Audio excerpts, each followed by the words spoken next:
بسم اللہ الرحمن الرحیم الصلاۃ والسلام علی اشرف الانبیاء والمرسلین وعلی آلہ وصحبہ اجمعین اللہم ربنا آتنا من لدنک رحمہ وہیئ لنا من امرنا رشدا اللہم انی اعوذ بک من العجز والکسل والجبن والبخل والحرم وعذاب القبر اللہم آت نفسی تقواها وزکیها انت خیر من زکاها انت ولیها ومولاها اللہم انی اعوذ بک من علم لا ينفع ومن قلب لا يخشع ومن نفس لا تشبع ومن دعوت لا يستجاب لها۔ چلے کہاں سے پڑھے تھے؟ وفی هذا الکلام قد نبہ علی فائدتین۔ وفی هذا الکلام سے اشارہ کس کی طرف ہے اس کو ذرا سے دیکھنے کی کوشش کریں۔ عبارت ہے نا فَلِأَنَّ كُلَّ تَصْدِيقٍ لَا بُدَّ فِيهِ مِن ثَلَاثِ تَصَوُّرَاتٍ۔ یہاں سے لے کر نیچے متن کی عبارت دیکھ لیں آپ، متن میں موجود ہے۔ لأن كل تصديق لا بد فيه من تصور المحكوم عليه اما بذاته او بأمر صادق عليه۔ یہاں سے ایک فائدہ بیان ہوگا، اس کے بعد والحکم لامتناع الحکم، یہاں سے کیا ہوگا؟ دوسرا فائدہ ہوگا۔ اس عبارت کو اچھے سے سمجھنے کی کوشش کریں گے، اس پہ بہت سارے چیزیں تفسیریں میں بھی آپ دیکھ سکتے ہیں، انشاءاللہ نظر آئے گا۔ کوشش کرتے ہیں کچھ نہ کچھ بتانے کی۔ کیا ہو رہا ہے بھائی؟ چلو، دو فائدے کی طرف اس کلام میں اشارہ ہے۔ دو فائدے کیا ہیں؟ ان دونوں ہی فائدوں کو یہاں سے بیان کرنے جا رہے ہیں۔ دیکھیے نمبر 1، ان استدعاء التصدیقی تصور اب ذرا یہ بتاؤ یہ کیا پڑھا جائے گا؟ تصور المحکوم علیہ یا تصور المحکوم علیہ؟ استدعاء کا کیا بنے گا؟ مفعول بھی۔ تصدیق خبر آگے آ رہا ہے، لیسا معنی۔ تصدیق کا محکوم علیہ کے تصور کا تقاضا کرنے کا یہ معنی نہیں ہے کہ وہ محکوم علیہ کی تصور کا تقاضا تصدیق، کیونکہ یہ کریں گے مؤنث اسم اعلیٰ کہتے ہیں۔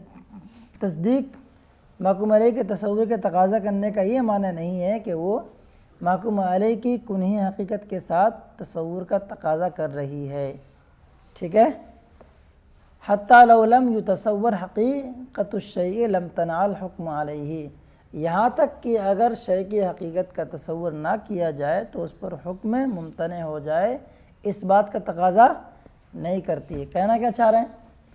پیچھے جو عبارت گزری ہے اس عبارت سے دو اہم فائدے ہمیں بتانا چاہ رہے ہیں کہ کسی بھی چیز پہ جب ہم حکم لگاتے ہیں تو ایک تو موضوع بنے گا، دوسرا معمول بنے گا۔ تو موضوع کے اوپر جو حکم لاگو کی جاتی ہے تو موضوع کے بارے میں کچھ نہ کچھ پتہ تو ہونا چاہیے۔ زید کے بارے میں پتہ ہے، اس پر ہم نے حکم لگا دیا زید قائم۔ زید کی حقیقت کے بارے میں منطقی طرز پر پتہ ہے کیا ہے؟ حیوان ناطق کے بارے میں مع تشخص آئے گا۔ اب کچھ ایسے بھی ہیں جو موضوع بن تو رہے ہیں لیکن جن کے بارے میں حقیقت ہمیں کچھ پتہ ہوتا نہیں ہے، جیسے اللہ تبارک و تعالیٰ کی ذات ہے، کوئی جانتا تھوڑی ہے کہ اس کی حقیقت کیا ہے، ماہیت کیا ہے، کچھ سے کچھ نہیں پتہ۔ خود انسان کی حقیقت کیا ہے، ماہیت کیا ہے، یہ تو بدماشوں نے ایسے ہی بنا دیا، منطقیوں نے کی ہے، وہ فلاں ٹھکانا ہے، حقیقت کے بارے میں پتہ نہیں ہے۔ تو کسی بھی چیز پر کسی کو اگر لاگو کر رہے ہیں، جس پر لاگو کیا جائے اور جس کو لاگو کیا ہے، کہ ان کے درمیان کوئی نسبت ہوتی ہے جو پیچھے پڑ چکے آپ عروض عوارض ذاتیہ کے تحت، ٹھیک ہے؟ اب جو چیز ہے جس پر لاگو کی جا رہی ہے اس کے بارے میں پہچان کبھی تو حقیقتاً ہوگی اور کبھی کبھار کچھ ایسے امر کلمات ہوں گے، عبارتیں ہوں گی جو اس کی حقیقت کے بارے میں پتہ دے دے گی، گویا کہ حقیقت تک رسائی ہماری نہیں ہو سکتی ہے۔ کچھ مثالوں سے خود یہ بیان کریں گے، دیکھتے ہیں خود بخود واضح خود کر رہی ہیں۔ وہی کہنا چاہ رہے ہیں کہ جو آیا نا اما بذاتہ، تو اسے اشارہ کیا ہے کہ جس کے اوپر کوئی چیز لاگو کی جا رہی ہے کبھی کبھار ایسا ہوگا کہ اس کی پوری حقیقت کے بارے میں ہمیں پتہ ہوگا، ٹھیک ہے؟ اس ہم نے کہا الانسان حیوان ناطق، تو انسان کی پوری حقیقت کے بارے میں ہمیں پتہ ہے، ذاتی اعتبار سے حیوان ناطق۔ دیکھیں اچھا، کبھی کبھار ایسا بھی ہوگا کہ کچھ ایسے اسماء ہوں گے جن کی حقیقت کے بارے میں ہمیں پتہ نہیں ہوگا۔ دونوں ہی کی مثال خود ہی دیں گے، خود واضح کریں گے۔ دیکھو ایسا کیوں مانیں گے؟ اگر ایسا نہیں مانیں گے تو کیا ہوگا؟ اگر کسی ذات کے بارے میں جب تک اس کی حقیقت کنی حقیقت سے اس کا پتہ نہ چل جائے، کنی حقیقت مطلب ذاتیات کے ذریعے سے، تو ایسی صورت میں اس پر اگر حکم نہ لگائیں تو کچھ مثالیں ایسی ہیں کہ جن میں ہم حکم تو لگا رہے ہوتے ہیں لیکن ان کے بارے میں کچھ حقیقت کا کچھ پتہ نہیں ہوتا، تو پھر وہ مثالیں ہمارے درمیان صحیح نہیں ہوں گی۔ پھر اگر یہ آپ قید لگا دیں کہ جب تک کسی حقیقت کے بارے میں مکمل طور سے پتہ نہ ہو جائے تب تک اس کے اوپر کوئی حکم لاگو نہیں ہوگا، تو بہت ساری مثالیں ایسی آئیں گی جو کیا ہو جائیں گی، چھٹ جائیں گی، حالانکہ وہاں ان اشیاء پر کچھ چیزوں کا حکم لاگو کیا گیا ہے، داخل کیا گیا ہے۔ مثال سے خود بتا رہے ہیں، دیکھیے کیا کہنا چاہ رہے ہیں۔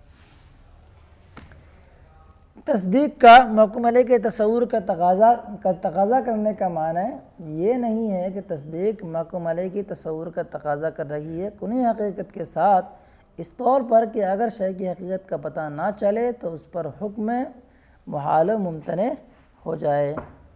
ہو گیا؟ بلکہ مراد کیا ہے؟ بل المراد انہ یستدعی تصورہ بوجہ ما اما بکنہ حقیقتہ او بامر صادق علیہ، بلکہ مراد یہ ہے کہ تصدیق جو ہے محکوم علیہ کا تصور کر لے کسی بھی طریقے سے۔ اب ایک ہے بکنہ الحقیقہ، بکنہ بالوجہ، بوجہ، چار طریقے سے چیزیں نظر آتی ہے جو آپ نے پڑھا نا معرفات کے اندر، انہیں کو چار نام میں اٹھا کے دے دیں تو نکل کے بات آگے آ جائے گی۔ حد تام، حد ناقص، رسم تام، رسم ناقص، یہی بات جو میں نے سمجھی اپنے اساتذہ سے آپ کو عرض کر رہا ہوں۔ تو چار وہ ہیں، چار نام اس کے آ جائیں گے، بالکن، بکن ہی، بالوجہ، بوجہ ہی۔ بالکن ہے بولیں گے تو وہی حد تام ہو جائے گا، اب بکن ہی حد ناقص، اس کے بعد کیا ہے بالوجہ رسم تام، بوجہ ہی رسم ناقص۔ چلو تو دونوں کنڈیشن ہو جائے گی۔ آگے لکھا اما بکن ہی حقیقت ہی، یا کنی حقیقت سے ذات کے بارے میں پتہ چل جائے، یا ایسے امر کے ذریعے سے جو امر کیا ہو جائے اس پر صادق ہے۔ اچھا یہ مراد کیوں ہے؟ توجہ ہے، عبارت سے یہی مراد کیوں ہے؟ اما بذاتہ و بامر صادق علیہ، اس پر دلیل کیا ہے آگے ذکر کرتے ہیں۔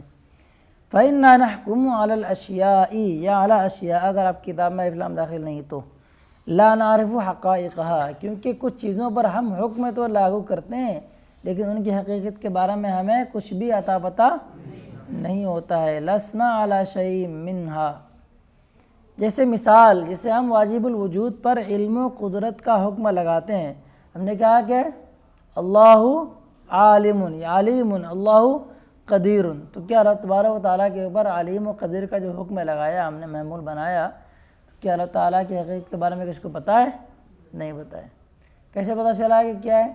دنیا کی چیزوں میں غور کیا تو کوئی نہ کوئی خالق مالک ہے، تو حقیقت کے اعتبار سے ہمیں پتہ نہیں، ٹھیک ہے۔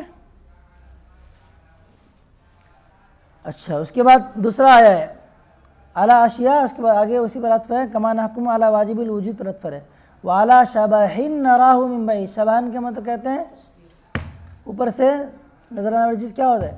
دور سے جو نظر آئے، دھندلا سا دکھے، واضح نہ ہو، تصویر ہے کچھ بھی اور ہے، دور سے نظر آنے، جیسے شبح پر ہم حکم لگائیں اعلیٰ شبحین، اور دور سے آنے والی تصویر پر حکم لگاتے ہیں، جسے ہم کہاں سے دیکھتے ہیں؟ دور سے ہمیں نظر آ رہا ہوتا ہے، بہت دور سے ہم دیکھ رہے ہیں کہ آگے کیا تصویر ہے، کیا لگاتے ہیں؟ بِأَنَّهُ شاغل للحیز المعین، کہ وہ جو دور سے نظر آنے والی تصویر ہے وہ ایک معینہ جگہ کو گھیرے ہوئے ہے یا گھیرنے والی ہے۔ تو اس طرح کی چیزیں پر ہم حکم لگا رہے ہوتے ہیں، اگر آپ یہ قید لگا دیں کہ بذات ہی محکوم علیہ کا تصور کا تقاضا کر رہی تصدیق، تو ایسی صورت میں کیا خراب لازم آئے گی کہ یہ سارے جو مثالیں ہیں وہ درست نہ ہو، حالانکہ مثالیں کیا ہیں؟ درست ہیں، تو پتہ چلا کہ بذات ہی مراد نہیں ہے، بذات ہی کے ساتھ ساتھ بامر صادق علیہ بھی مراد ہے۔ آگے لکھا ہے فلو کان الحکم علی الشیء مستدعیا لتصور المحکوم علیہ بکنہ حقیقتہ لم یصح منا امثال هذه الاحکام، اور اگر کسی شے پر حکم اس بات کا تقاضا کرنے والی ہو کہ محکوم علیہ کا تصور کنہی حقیقت سے ہو، تو ان جیسی مثال ہیں ہمارے درمیان سے صحیح نہیں ہوتی، ہمارے جانب سے صحیح نہیں ہوتی۔ کون جیسی مثال ہیں؟ واجب الوجوب پر کیا ہے؟ علم و قدرت کا حکم لگانا، اور دور سے نظر آنے والی تصویر، یہ ڈھانچے پر کیا کچھ بھی، یہ اتنا کہنا کہ ہوا شاغل للحیز المعین، تو ہوا کے ذریعے سے جو آپ خبر دینے جا رہے ہیں اس کو محکوم علیہ جو بنا رہے ہیں یہ تو ایسی صورت میں تصدیق مقبول کے تصور کا تقاضا کرتی ہے، تو اس کا یہ مطلب یہ نہیں آئے گا اس کی حقیقت کے اعتبار سے تقاضا کرتی ہے، ورنہ کیا ہوتا حکم ہے پھر یہ درست ہے۔ تو استعمال سے کیا سمجھ میں آیا کہ بذات ہی مراد نہیں ہے، بلکہ کیا ہے بیامن صادقین۔ چلو ایک فائدہ تو یہ ہو گیا۔ دوسرا فائدہ تھوڑا سا آپ نے اس پہ حوالہ کچھ باتیں پڑھ لی تھی پیچھے، پھر یہاں پہ اعادہ کیے دیتا ہوں۔ پیچھے آپ نے پڑھا تھا کہ حکم کے دو معنی آتے ہیں، یاد آ رہا ہے؟ حکم کے دو معنی آتے ہیں، کون کون؟ نسبت حکمیہ اور اقاء نسبت یا انتزاع نسبت۔ کہاں ہے بھائی؟ پیچھے پڑے ہو گئے؟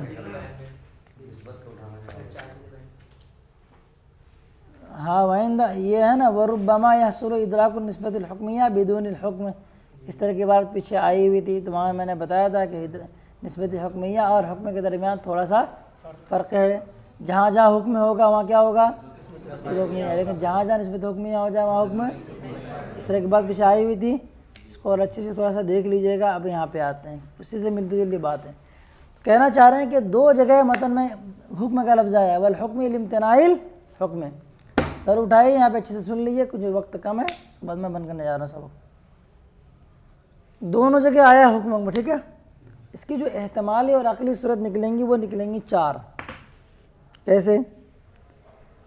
کہ حکم سے مراد نسبت حکمیہ ہو، یا حکم سے مراد کیا ہوگا اقاء نسبت یا، یہ دو ہی کنڈیشن ہے بھائی، حکم کے دو ہی معنی آتے ہیں جو پیچھے آپ پڑھ چکے ہو۔ تو یا تو دونوں ہی جگہ حکم سے کیا مراد لیا جائے نسبت حکمیہ مراد لیا جائے ایک کنڈیشن، یا دونوں جگہ کیا مراد لیا جائے اقاء نسبت یا انتزاع نسبت۔ ٹھیک ہو گئی؟ اچھا اب دو صورت اور بنا لی جو اختلافی ہو۔ پہلی جگہ کیا ہو جائے،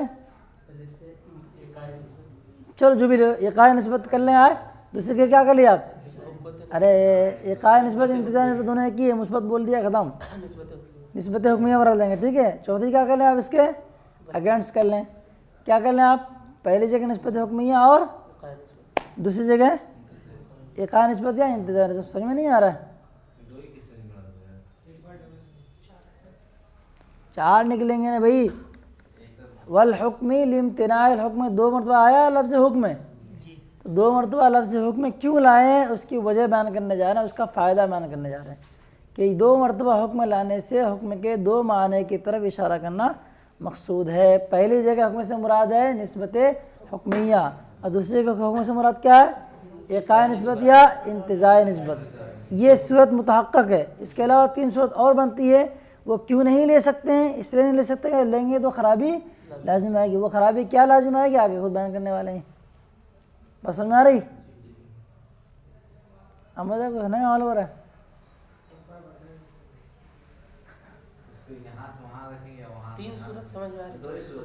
چلو آج یہیں پہ بند کرتا ہوں، وقت تھوڑا سا کم ہے، پھر میں بند کر کے کچھ سمجھنے کی کوشش کرتا ہوں۔ صلی اللہ علیہ الحبیب صلی اللہ علیہ محمد۔ وقت کی قلت اس وجہ سے چھوڑ رہا ہوں۔